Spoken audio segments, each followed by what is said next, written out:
The US has traditionally seen Africa as a problem to be solved, while China sees Africa as a place of opportunity. This simple sentence is the easiest way to understand the different approaches both China and the US have had towards Africa. And as a result, this is what's happening since China launched its ambitious Belt and Road Initiative 10 years ago. 149 countries around the globe have joined, including 49 of the 54 countries in Africa. This is now a major concern for the US government. Africa is one of the wealthiest continents in the world, blessed with some of the world's most valuable resources, minerals, and commodities. The United States has always had a strategic interest in Africa, but that interest has always been in the resources of the continent and not for the future development of African people. In today's video, I'm going to highlight some of the mistakes the US has made and why many African countries are now looking to China for future growth. In addition, let's also highlight some of the groundbreaking Belt and Road projects from China that have changed Africa's future for many Africans. Their perception of China has changed because they can see the tangible results of China, and during the continent, 100,000 kilometers of road, 10,000 kilometers of railway, over 1,000 bridges, 100 ports, and scores of hospitals and schools.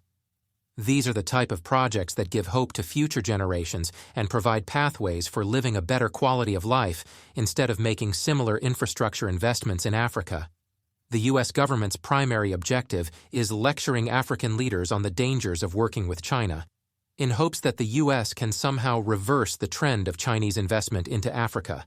This strategy is not respectful to African nations, because the U.S. assumes African leaders don't know how to make the best decisions for their own countries. Here was what Macky Sall, the president of the African Union, recently stated: "When we talk, we're often not listened to, or, in any case, not with enough interest. This is what we want to change, and let no one tell us no, don't work with so-and-so, just work with us. We want to work and trade with everyone." 20 years ago, the U.S. dominated trade in Africa, while China had almost zero presence in the continent. Chinese leaders didn't sit down and strategize on how to stop the United States in Africa. China simply launched its own plans to grab their market share. Fast forward to today, and China is clearly winning the race. In 2022, China's trade with Africa reached $261 billion, an amount nearly 5 times that of the United States, but a statistic that is even more important and really shows how effective China's mission in Africa has been. A recent poll which found 77% of African youth believe China is the most important partner for future success of their country. But how did America lose its position as leader in Africa?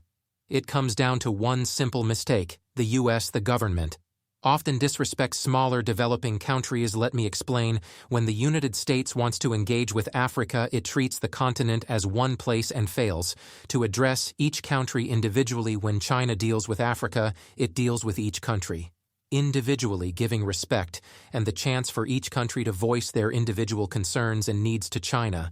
The lack of respect existing in U.S. foreign policy is a major concern. Listen to what this diplomat from Zimbabwe had to say. What really is behind the failure of effective engagement with Africa is the disrespect of the Africans. That is where the problem begins. It's always the United States setting the agenda for the United States, setting the policies, and the United States telling Africans about the policies. That is no way to have any meaningful engagement. Last December, Joe Biden hosted 49 African heads of state in Washington, D.C. for the U.S.-Africa Leaders Summit. Is once again the main.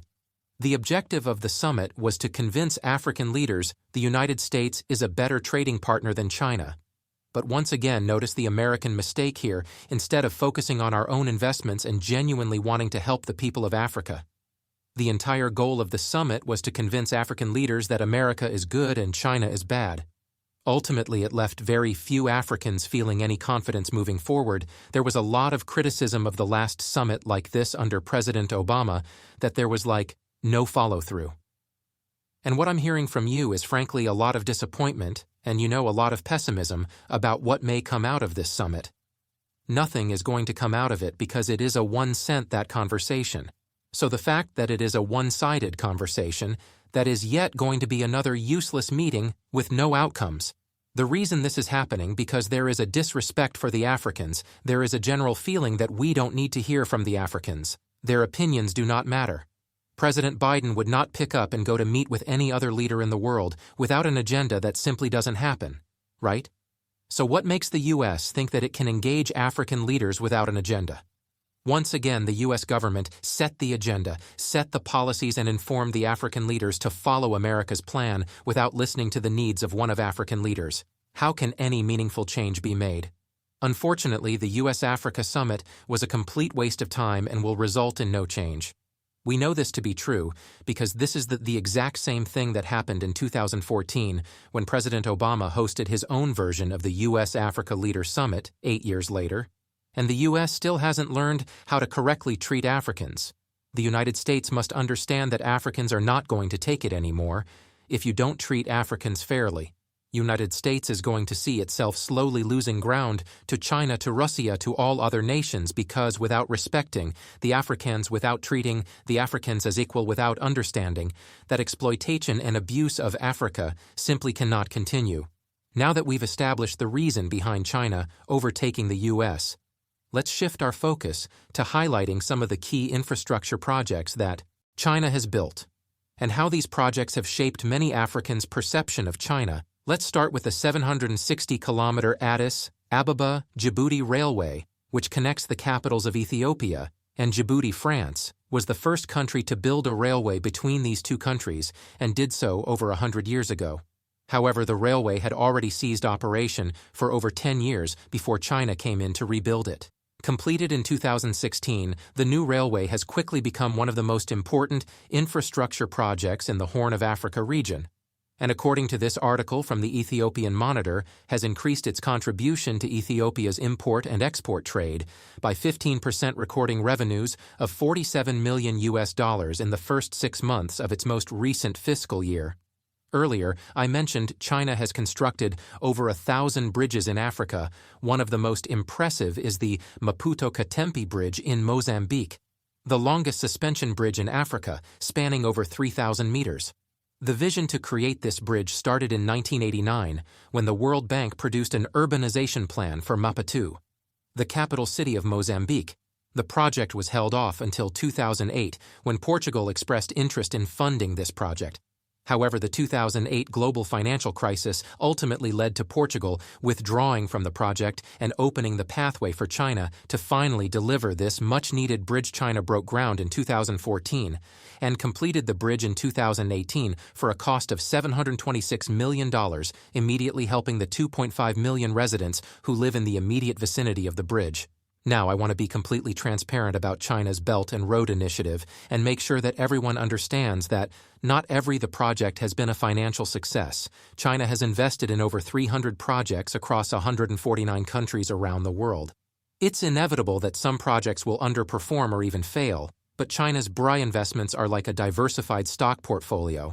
Some stocks will outperform, some will underperform, and others will be just average. But since you hold a diversified portfolio, the result should be an overall increase in net worth. This is exactly what China is trying to do with the Belt and Road Build infrastructure projects to increase trade with China in the long term. One of the projects I would like to highlight is the Standard Gauge Railway in Kenya, connecting the port city of Mombasa to the capital city of Nairobi, completed at a cost of $3.6 billion. This is Kenya's most expensive infrastructure project, and 90% of the railway was funded by loans from China's government. Initially, the project started off with great success. Railway construction saw over 30,000 new jobs created for Kenyan locals, and in the first year of operation, over 5.4 million passengers used the railway. However, despite improving transportation efficiency and reducing travel time and costs, the project has failed to become profitable, leaving the Kenyan government with a significant amount of debt to repay. Critics will argue China is using this railway to force Kenya into a debt trap, but these fears are baseless, as throughout the 10-year history of China's Belt and Road Initiative, China has never seized a single asset from a country that defaulted on a loan for a Kenya building. This railway was a needed investment in the only way for a nation to rise from poverty and enter the middle class by expanding its infrastructure and creating more job opportunities for its local population. China itself has spent hundreds of billions constructing the world's longest and most connected high-speed railway. Inside China, many of these lines have also failed to turn a profit, but they represent an investment in the future. China was able to rise from one of the top 10 poorest countries in the world some 50 years ago, and now being the world's second-largest economy, one can only hope that Africa and its 54 nations can follow in the footsteps of China and achieve some of the economic prosperity and ultimately have a better quality of life. In conclusion, I hope you enjoyed this deep dive into why China is now Africa's leading trading partner. And while it will remain a key economic partner for the future, I believe the days of funding mega projects like this, $3.6 billion railway in Kenya, is over as the Belt and Road Initiative evolves. I think China will be more subjective with its spending and look to finance smaller and more sustainable projects. In addition, as China is the world's largest producer of renewable energy, I oversee China focusing its efforts on building more sustainable and green projects around the world. Everyone, thank you for spending time with me today here on YouTube, and I hope you enjoyed this deep dive into the Belt and Road Project. We're going to continue our analysis and look at Belt and Road projects around the world, as this year marks the 10-year anniversary of China's Belt and Road. As always, drop me a comment, hit that subscribe button, and I look forward to seeing you all in our next video.